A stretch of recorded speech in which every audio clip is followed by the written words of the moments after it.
বঙ্গীয় হিন্দু জাগরণ মঞ্চের বিক্ষোভ আর সেই বিক্ষোভের ধুন্ধুমার ছবি, সেই ছবি কিছুক্ষণ আগে তুলে ধরছিল শাহানা এবং আমাদের দুই প্রতিনিধি অদ্রিজা আর অভিরূপা রয়েছেন আমাদের সঙ্গে। যে ছবি স্পষ্ট হচ্ছে, গতকাল কোথাও যেন এর সুরটা বেঁধে দিয়েছিলেন যারা রাস্তায় নেমেছিলেন, আন্দোলনে নেমেছিলেন, সেখানেও এই সমাজের প্রতিনিধিরা উপস্থিত ছিলেন।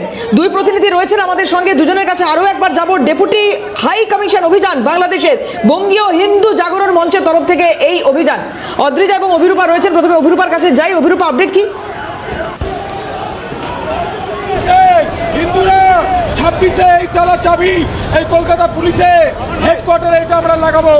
যেভাবে আজকে ইউনিসেফ পুলিশে পরিণত হয়েছে এই কলকাতা পুলিশ, এরা নিজেকে পশ্চিমবঙ্গের পুলিশ বলে, যে পশ্চিমবঙ্গের মধ্যে আমাদের দেখো, তুমি দেখতে পাচ্ছ সেই ছবি। ইতিমধ্যেই বাংলাদেশ ডেপুটি হাই কমিশনের বাইরে বঙ্গীয় হিন্দু জাগরণ মঞ্চের যারা সদস্যরা রয়েছেন তারা বেশ কিছু বক্তব্য রাখছেন।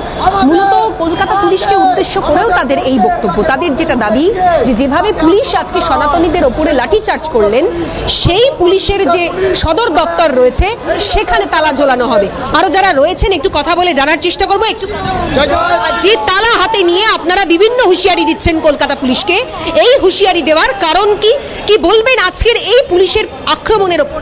আজকে আমরা শান্তিপূর্ণভাবে ডেপুটেশন দিতে এসেছিলাম, কিন্তু আমরা অতি সক্রিয়তা দেখেছি কলকাতা পুলিশের।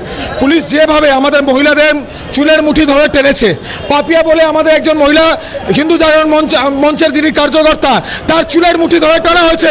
আমাদের মহিলা কার্যকর্তা, আমি একটু দেখার চেষ্টা করব, পুলিশের তরফ থেকে ফের এগিয়ে যাওয়া হচ্ছে যারা কর্মী সমর্থকেরা রয়েছেন তাদের ওপরে।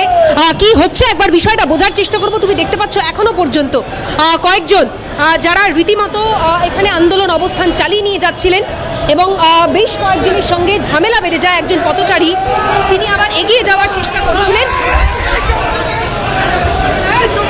তুমি দেখতে পাচ্ছ একজন পথচারী তিনি এগোনোর চেষ্টা করছিলেন, সেই সময় একজন বাইক নিয়ে যাওয়ার চেষ্টা করছিলেন। সেই সময় বেশ কয়েকজন আন্দোলনকারী তারা রীতিমতো তার উপরে ক্ষিপ্ত হয়ে যায়। অর্থাৎ এই যে আন্দোলনের জন্য যেখানে রাস্তা বন্ধ রয়েছে সেই রাস্তা টপকে যখন যাওয়ার চেষ্টা করেন, সেই সময় রীতিমতো তার উপরে চড়াও হন তারা।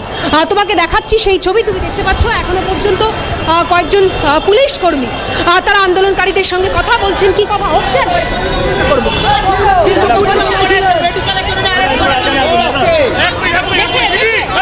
তুমি দেখতে পাচ্ছ।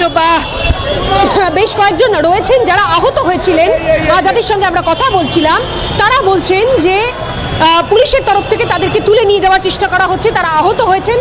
সেই ছবি আপনাদের অন্য প্রতিনিধি দেখাবে, কিন্তু তার আগে তোমাকে দেখাবো বিশাল সংখ্যক পুলিশ বাহিনী এই মুহূর্তে রয়েছে এবং মূলত আজকের যে এই বাংলাদেশ হাই কমিশন অভিযান, সেই অভিযানকে কেন্দ্র করে যেভাবে ধুন্ধুমার পরিস্থিতি সঙ্গে থাকো। অদ্রিজার কাছে যাবো। অদ্রিজা, এই ন্যারেটিভটা তৈরি হচ্ছে, কিছুক্ষণ আগে এখান থেকে এই আওয়াজ উঠছিল যে বাংলাদেশ পুলিশের সঙ্গে কোনো তফাৎ নেই, এই ন্যারেটিভটা তৈরি হচ্ছে কেন? পুলিশের ভূমিকা কিভাবে দেখছেন এনারা?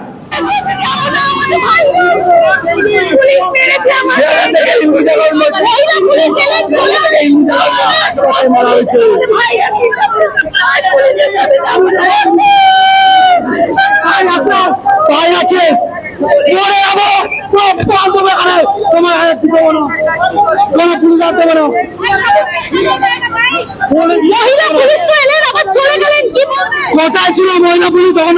হাত দিল। কোথায় ছিল মহিলা পুলিশ? কোথায় ছিল মহিলা পুলিশ?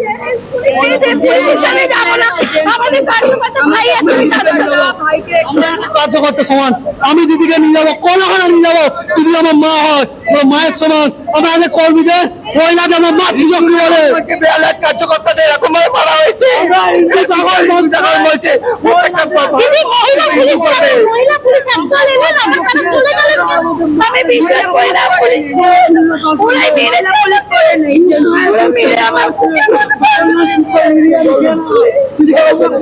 আমি আমার কার্যকর্তা ভাইদের সাথে যাবো, আমি যাবো না পুলিশের সাথে।